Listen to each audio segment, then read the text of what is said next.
നിൽക്ക് അതിലൊരു കാര്യമുണ്ട്. നമ്മുടെ പാർട്ടി ഗ്രാമത്തിൽ നിന്ന് ദിനേശനോട് പെണ്ണിട്ട് കഴിഞ്ഞാൽ ഓന് സി.പി.ക്ക് ഓള് സി.പി.ക്ക്. അതിന് നമുക്ക് കാര്യമില്ലല്ലോ. ഓന് കാര്യമുണ്ടല്ലോ. എന്ത് കാര്യം? ഭാര്യ വീട് അടുത്താവും. അതെ, ഒന്ന് ആഞ്ഞു പിടിച്ചാല് അടുത്ത ഗവർണർ ആണ്ട ആളാന്ന് നമ്മൾ അച്ചുവട്ടെ. നമ്മൾ അച്ചുവട്ടേട്ടൻ്റെ മോളെ കണ്ട കമ്മികൾക്ക് കെട്ടിച്ചു കൊടുക്കേണ്ട യാതൊരു ഗതികേടും തൽക്കാലം ഇന്ന് നമുക്ക് കേരളത്തിലില്ല. ആടുന്നൊരു BKP-കാരനെ കെട്ടിയാ ആ ഒരു വോട്ട് കൂടി നമുക്ക് കിട്ടൂലേ. ഇനി ഭാവിയിൽ ഇവർക്ക് എത്ര കുട്ടികളുണ്ടായാലും ആ വോട്ടൊക്കെ നമുക്കല്ലേ. അതുകൊണ്ട് ദിനേശനെ കൊണ്ട് ഓളെ കെട്ടിക്കുന്നതാണ് ബുദ്ധി. എന്താ? അങ്ങനെയാണ് ഞാനൊരു ഐഡിയ പറയാം. എനിക്ക് കൂടി അടുത്തൊരു പെണ്ണ് ശരിയാക്കിയ നമുക്ക് വോട്ടിന്റെ എണ്ണം കൂട്ടിക്കൂടി സഖാവേ. കുട്ടികളുടെ കാര്യത്തിൽ ഞാൻ ഒരു കോംപ്രമൈസും കാണിക്കൂല. പെണ്ണ് കെട്ടാനൊക്കെ ഒരു യോഗമാണ്. നിലവിൽ നമുക്ക് യാതൊരു സ്വാധീനവും ഇല്ലാത്തൊരു മേഖലയാണ് ചിന്തമംഗലം. ഈ ഒരു വിവാഹം നമുക്കും നമ്മുടെ പാർട്ടിക്കും അവിടെ നുഴഞ്ഞു കയറാനുള്ള ഒരു സുവർണവസരമായിട്ട് കരുതിയാൽ മതി. നമ്മളിപ്പോ പ്രായോഗിക രാഷ്ട്രീയത്തെ കുറിച്ചാണ് സംസാരിക്കുന്നത്. അതിനെ ഞാനും പറയും, എനിക്ക് പ്രായം കൂടി വരിക. എന്താണ് ഗിരി, എന്തെങ്കിലും എതിർപ്പുണ്ടാ? ഓന് പ്രായം കൂടുന്നതിന് ഞാൻ എതിർത്തിട്ടെന്താ കാര്യം? അതല്ലേ ഈ കല്യാണത്തെ കുറിച്ച് എന്തെങ്കിലും എതിർപ്പുണ്ടോ എന്നാണ് ചോദിച്ചത്. അല്ല, എല്ലാവർക്കും ഓക്കെ ആണെങ്കിൽ എനക്കും ഓക്കെ. പാർട്ടിയുടെ ഈ ദൗത്യം BKP-യുടെ ഉണ്ണീനെ ഏൽപ്പിക്കാം. പോയി സംസാരിക്കട്ടെ. ഉണ്ണി വഴി ഈ കാര്യം അവതരിപ്പിച്ചപ്പോൾ അത് ഞാനൊന്നും അമ്പരന്നു. NSS ക്യാമ്പ് വഴിയുള്ള പരിചയമാണ്. ചോദിച്ചപ്പോൾ അവക്കും വലിയ താല്പര്യമാണ്. പിന്നെ ഇക്കാലത്ത് കുട്ടികളുടെ താല്പര്യമാണല്ലോ പ്രധാനം. ഒന്ന് വിളിക്കടാ. ആ എന്തല്ല ദിനേശ വിശേഷം? ഇത് ഇതാരാ? നമുക്ക് വേണ്ടപ്പെട്ട ഒരാളാ. വേറെ എന്തെങ്കിലും വേണേ പറയണേ കേട്ടാ. ഞാൻ പറയണ്ടേ? എവിടെ ചെന്നാലും കമ്പനിക്കാരാന്നല്ലോ. എപ്പോ ഇങ്ങോട്ടെന്നെ വരുത്ത്? അങ്ങനൊന്നുമില്ല. എപ്പോ എന്നെ കല്യാണം കഴിക്കാൻ പ്ലാൻ? കല്യാണോ? കല്യാണമൊക്കെ പെട്ടെന്ന് കുറച്ച് വെയിറ്റ് ചെയ്യേണ്ടി വരും. പെട്ടെന്നൊന്നും നടക്കില്ല. ബെസ്റ്റ്. കൂട്ടുകാരെല്ലാം വിട്ട് ഇത്ര അർജന്റ് ആയിട്ട് അന്വേഷിക്കാനൊക്കെ വന്നപ്പോ ഞാൻ കരുതി കല്യാണം കഴിക്കാൻ മുട്ടി നിൽക്കാന്ന്.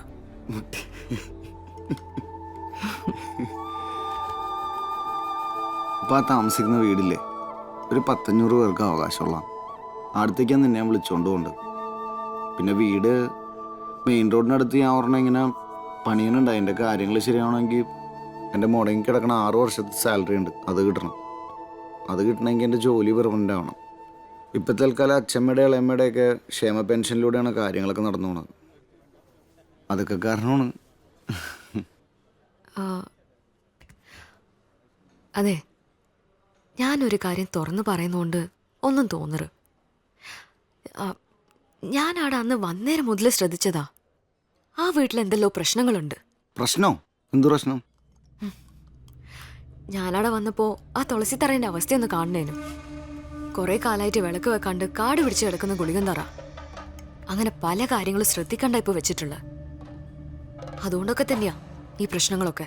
അതെ, ഞാൻ നല്ലൊരു സഖാവാണ്. എനിക്ക് ഈ പ്രേതഭൂത പിശാചികളേക്കൊന്നും ഒരു താല്പര്യവും ഇല്ല. പിന്നെ എനിക്ക് അതിലൊന്നും ഒരു വിശ്വാസവും ഇല്ല. ഞാൻ വിചാരിക്കാൻ ഈ ഡയലോഗ് എപ്പോ പറയാൻ പോകുന്നെന്ന്. ശരി, ആ നിങ്ങളെ നാളേതാ? നാളും കോളൊന്നുമില്ല. എന്നാ ഡേറ്റ് ഓഫ് ബർത്ത് പറ. Date of birth 29/5/92. നല്ല ഓൾഡ് മോഡൽ ആണല്ലോ. പോയോ, നല്ല ഗോൾഡ് മോഡലാണ്. വെറുതെ ഇരിപ്പം എന്താണ് ഈ പറഞ്ഞത്? ജനിച്ച സമയം? അമ്മ രാവിലെ 6:45 പറഞ്ഞിട്ടുണ്ട്. അതെ, ഈ പറഞ്ഞ കാര്യങ്ങളൊക്കെ നോക്കാൻ ടെക്നോളജിയുടെ ആവശ്യം വരുന്നുണ്ടല്ലോ. ആ അത് വേണ്ടി വരും. വെളുത്ത പക്ഷത്തിൽ പൂരാടം. വെറുതെ അല്ല.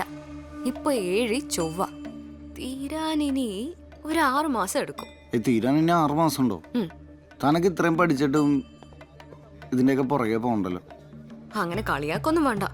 ഈ നാളുകാര് ഈ സമയത്ത് എന്ത് ചെയ്താലും രക്ഷപ്പെടൂല. അതാ ഇപ്പോഴത്തെ ഗ്രഹനില. രക്ഷപ്പെടില്ല? ഇല്ല. നമുക്ക് നോക്കാം. വീട്ടിൽ നിന്നാ. ഹലോ,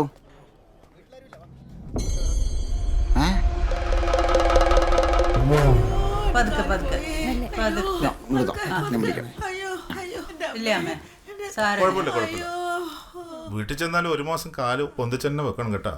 നമുക്ക് വീണ്ടും കാണാം. ഓക്കെ, ശരി. ഇപ്പൊ എങ്ങനെയുണ്ട് അച്ഛമ്മേ? ഉള്ള പോലെ തന്നെ ഉണ്ട്. കണ്ണ് തെറ്റിയ പശുവിനെ കൊണ്ട് പുറത്തേക്ക് പോയിക്കോളും. ആര് പറഞ്ഞാലും കേൾക്കൂല മോളെ. അങ്ങനെ എന്നെ കെട്ടിട്ട് വളർത്താന്നൊന്നും ആരും കരുതണ്ട കേട്ടോ. അങ്ങനെ കെട്ടിട്ട് വളർത്താത്തോണ്ട് എപ്പോഴും ഇങ്ങനെ കമ്പിയിട്ട് കിടക്കേണ്ടി വരുന്നേ. 25,000 രൂപ ഇപ്പൊ ചെലവായ, ബാക്കിയുള്ള കൂടെ വരുന്നുണ്ട്. മോളെ നീ ഓനെ കൊണ്ട് പുറത്തേക്ക് പോയേ. ഇവിടെ ഒന്ന് രണ്ടാളും കൂടി കടിച്ചു കയറും. പോയ പോയ അമ്മേ ചായ കുടിക്കാൻ എടുക്കട്ടെ? എനിക്കൊരു ചായ ഒന്നും വേണ്ട. 10,500 പൊന്നെ. ഇതിലൊരു 5,000 ഉണ്ട്, എടുത്തോ.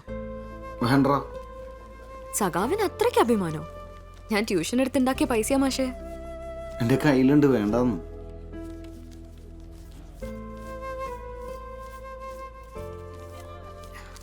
ഞാൻ ഒരു കാര്യം പറഞ്ഞ കേക്കോ? എന്താ പറയും?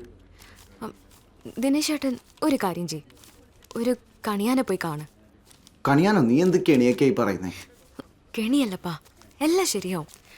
ഞാനല്ലേ പറയുന്നത്. പ്ലീസ് അനക്ക് വേണ്ടി. എൻ്റെ വീട്ടിൽ ഞാൻ പോലും അറിയാത്തൊരു പ്രശ്നം വേറെ പുറത്തുനിന്നൊരു കണിയാൻ വന്നിട്ട് പ്രശ്നം വെച്ച് ശരിയാക്കുന്നോ? എന്നാൽ പിന്നെ ലോകത്തുള്ള എല്ലാ പ്രശ്നങ്ങളും ഇയാൾ സോൾവ് ചെയ്യട്ടെ, നമുക്ക് കണിയാനെ വരുത്താം. എന്നിട്ട് പ്രശ്നം വയ്ക്കട്ടെ. അല്ല ഞാൻ എന്ത് പറയാൻ. ഇതാ എടാ ദിനേശ, അത്യാവശ്യമായിട്ട് ഒരു 10,000 റുപ്യാണ് JCB കൊടുക്കാൻ. നീ എൻ്റെ ഇടയ്ക്ക് വീട് പണി തുടങ്ങി. പിന്നെ അല്ലടാ, ഷാരമേനെ തല്ലിട്ട് പശു നേരെ പോയി കിണറ്റിലാണല്ലോ വീണത്. അതിനെ പൊക്കിയെടുക്കാൻ JCBക്ക് 10,000 റുപ്യയെ. എൻ്റെ ഒരു സമയം തന്നെ.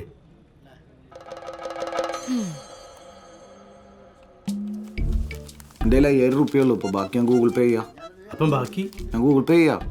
എടാ ചെയ്യണേ. ആ ചെയ്യാം. ചെയ്യിക്കും. എന്താടോ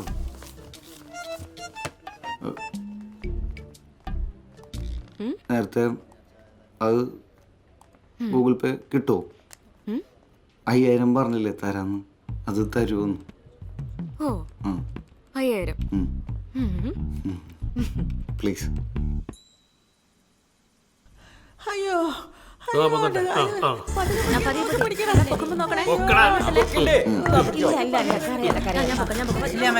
അതെടുത്ത് ഒരെണ്ണം കൂടെ ഉണ്ട്. വീട് പണിക്ക് ഇഷ്ടി ഇറക്കിയതാണ്. അങ്ങനെ ഒരു കാര്യമായി. അത് മതിയാ? വേറെ വേണോ? പക്കല്ലേ? നീ എന്തോ ഓക്കെ ആണോ?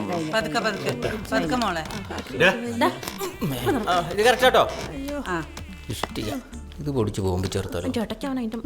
നീ പോയി കുറച്ച് ചൂടുവെള്ളം എടുത്തിട്ട് വാ. മേലൊന്ന് മുക്കി തുടച്ചു കൊടുക്കാലോ. കൊണ്ടുവരാം. എനിക്ക് നല്ല വേദന ഉണ്ടോടി. സാരല്ല, വേഗം മാറും.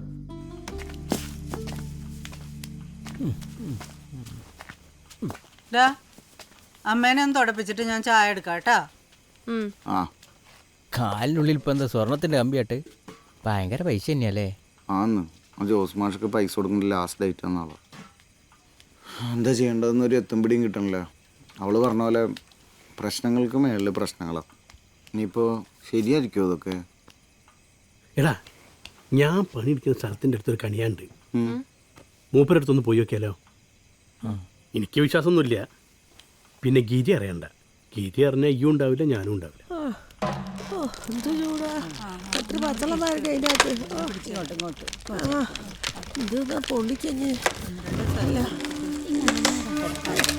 പൊളിപ്പിച്ചപ്പോ കൊല്ലാൻ കൊണ്ടുപോകും.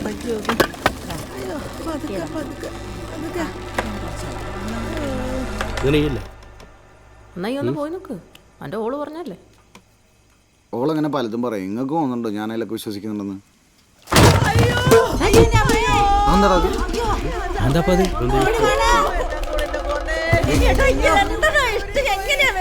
നോക്കി നിൽക്കാണ്ട് എടുക്കടാ.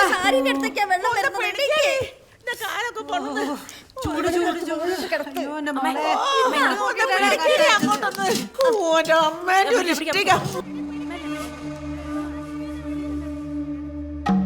ഓം നമശിവായ. ഞാൻ ജ്യോത്സ്യൻ ബ്രഹ്മശ്രീ ഡോക്ടർ ശബരീഷ് പണിക്കർ. ശബരിപീഠം എന്ന എൻ്റെ പ്രോഗ്രാമിലേക്ക് ഞാൻ എല്ലാവരെയും സ്വാഗതം ചെയ്തു കൊള്ളുന്നു. നഷ്ടപ്പെട്ടതെല്ലാം തിരിച്ചു പിടിക്കാൻ നിങ്ങൾക്കിതാ ഒരു സുവർണാവസരം. ഇപ്പം തന്നെ വിളിക്കൂ. എൻ്റെ നമ്പർ നിങ്ങൾക്കറിയാമല്ലോ. അറിയാത്തവർക്കായി ഞാൻ ഒരിക്കൽ കൂടി പറയാം. 98470555 പിന്നെ 35 കൂടി. അങ്ങനെ മൊത്തത്തിൽ 55. രാഹുകേതു, രാശിമാറ്റം, ജോലി മാറ്റം, സ്ഥലം മാറ്റം, വസ്തുതർക്കം, ദാമ്പത്യ കലഹം, ദാമ്പത്യ സൗഖ്യം എന്നീ വിഷയങ്ങളിൽ ഞാൻ നേരിട്ടും ഇടപെടുന്നതായിരിക്കും. അതുപോലെ തന്നെ അത്ഭുതങ്ങൾ പ്രവർത്തിക്കാൻ കഴിവുള്ള എൻ്റെ ഈ ചാനൽ നിങ്ങൾ സബ്സ്ക്രൈബ് ചെയ്യുക, ഷെയർ ചെയ്യുക, ലൈക്ക് ചെയ്യുക. സൈഡിലുള്ള bell button Ding Ding Ding Ding അമർത്തുക. കോൾ വിളിച്ചോളൂ. ആദ്യത്തെ കോൾ വന്നല്ലോ. എന്താ സഹോദര? പറഞ്ഞോളൂ, എന്താ വിഷയം?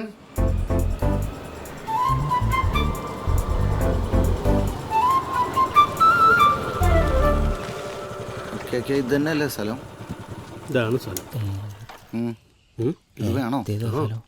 എന്തായാലും ഇവിടെ വരെ വന്നല്ലേ, ഒന്ന് കേറി നോക്കാം. എന്നാ ആദ്യം നീ പോയി നോക്ക്. ഞാനാ ചെല്ല്. വലിയ സഖാക്കന്മാരാന്ന് പറഞ്ഞ് നടക്കും, ഒരെണ്ണത്തിനും ധൈര്യമില്ല. നിങ്ങൾക്ക് പൈസ തരാനുള്ള ആളുടെ അടുത്ത് പോയി നിരന്തരമായി ശല്യപ്പെടുത്തുക, അപ്പൊ പൈസ കിട്ടും. ഓ എന്താ, ആരാ നോക്കിക്കാനാണോ? കുറച്ചേരം വെയിറ്റ് ചെയ്യ്, ഞങ്ങളുടെ പ്രോഗ്രാമിലാ. പറ വേണു. മുരളി മുരളി പറ. എന്നാ പിന്നെ പറഞ്ഞ പോലെ ചെയ്. ഇതെല്ലാം മാറ്റിക്കോ. കഴിഞ്ഞു കഴിഞ്ഞു. ഇതെന്റെ സെൽഫി സ്റ്റിക്ക് സൂക്ഷിക്കണം കേട്ടോ. ആരാ? എന്താ? ഞങ്ങള് വെറുതെ ഒന്ന് പണിക്കരെ കാണാൻ വേണ്ടി വന്നതാ. നോക്കാൻ ഇങ്ങനെയാണോ വരുന്നേ? മോമോടിയൊക്കെ ഇട്ട് അഴിച്ചു മാറ്റിട്ട് ഇരുന്നോളുക.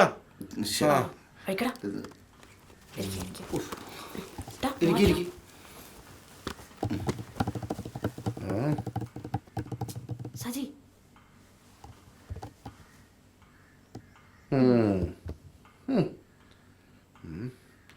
ഇതിലാരെയാ നോക്കേണ്ടത്? എനിക്ക് പ്രശ്നമൊന്നുമില്ല. ഇവനാ. എന്താ പേര്? ദിനേശൻ. നാളോ? നക്ഷത്രമേ? പൂരാടം.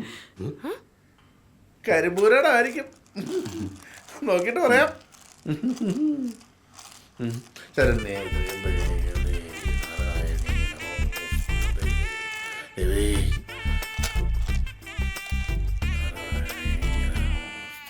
കസ്റ്റമേഴ്സ് വന്നിട്ടാണ് അതൊക്കെ എണ്ണല്.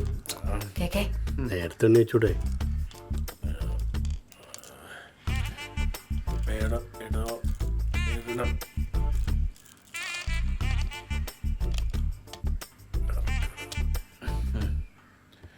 കുഞ്ചന്റെ ഇപ്പോഴത്തെ കിടപ്പനുസരിച്ച് നാരീ സാമീപ്യം കാണുന്നുണ്ടല്ലോ. കുഞ്ചനല്ല, എൻ്റെ പേര് ദിനേശ് എന്നാ. ഇയാളാരാ? You continue. പ്രണയത്തിലാണല്ലേ, മനസ്സിലായി. മംഗല്യോ അടുത്ത് തന്നെ ഉണ്ട്.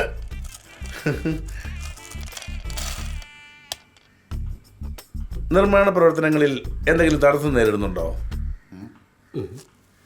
ഉണ്ട്, എനിക്ക് ഉറപ്പാ. ശുക്രന്റെ സ്ഥാനത്ത് ശരി നിൽക്കുകയല്ലേ ഇവിടെ. തറവാട്ടിൽ അപകടങ്ങൾ നടക്കുന്നുണ്ട്, പോരാത്തതിന് ധനനഷ്ടം. ദിനേശൻ അത് പ്രശ്നമാണല്ലോ. പ്രശ്നം? ഇപ്പം താമസിക്കുന്ന വീട്ടിൽ 13 ആളുകളുണ്ട്. ഇങ്ങനെ ചുമ്മാ കൂട്ടായി പാട്ടോ. അവിടെ ഇവനടക്കം ആകെ 4 പേരല്ലേ ഉള്ളൂ. ഞാൻ ജീവിച്ചിരിക്കുന്നവരുടെ കാര്യമല്ല ഉദ്ദേശിച്ചത്. പിന്നെ ദിനേശ, ഗണിച്ചതനുസരിച്ച് തൻ്റെ കാര്യം കുറച്ച് കുഴപ്പത്തിലാണല്ലോ. താനും തൻ്റെ വീട്ടുകാരും കൂടാതെ പ്രേതാത്മാക്കളും പരതാത്മാക്കളുമായി തൻ്റെ തറവാട്ടിൽ 13 ആളുകളുണ്ട്.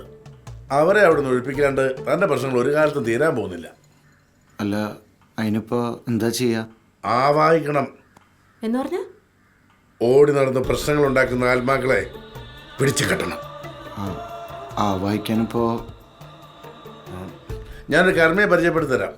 അയാളെ പോയി കാണണം. ലിസ്റ്റൊക്കെ അയാൾ തരും. വീടിന്റെ ഏറ്റവും ഉയർന്ന ഭാഗത്ത് തന്നെ കളം വരച്ച ആവാഹനം നടത്തണം. ഞാൻ വിളിച്ചു പറഞ്ഞോളാം. ശരി. ആവാഹനം ഇവിടെ വെച്ച് നടത്താൻ പറ്റുമോ? ഇവിടെ ആരെ? എൻ്റെ അമ്മായിപ്പനാണ് ആവാഹിക്കേണ്ടത്. ഓ, ഭാഗ്യം കേട്ടില്ല. എടോ, പ്രേത സ്ഥലത്ത് വെച്ച് തന്നെ ആവാഹനം നടത്തണം, എന്നാലേ പരിസ്ഥിതി ഉണ്ടാവും. ശരി, മനസ്സിലായോ? താൻ ഈ കർമ്മയെ പോയി കാണേ, ആള് ബഹുമെടുക്കണ. ഞങ്ങള് നല്ല കമ്മ്യൂണിസ്റ്റുകാരാണ്. ഞങ്ങൾക്ക് ഈ പരിപാടിയിലൊന്നും വലിയ വിശ്വാസമൊന്നുമില്ല. ആണോ? വിശ്വസിച്ചോളും, വിശ്വസിച്ചോളും. ഇത് കഴിയുമ്പോൾ നിങ്ങൾ ശരിക്കും വിശ്വസിച്ചോളും. വിശ്വസിച്ചോളും. വിശ്വസിക്കല്ലേ? വിശ്വസിക്കും, എനിക്ക് ഉറപ്പാ. വിശ്വസിക്കും ദിനേശ.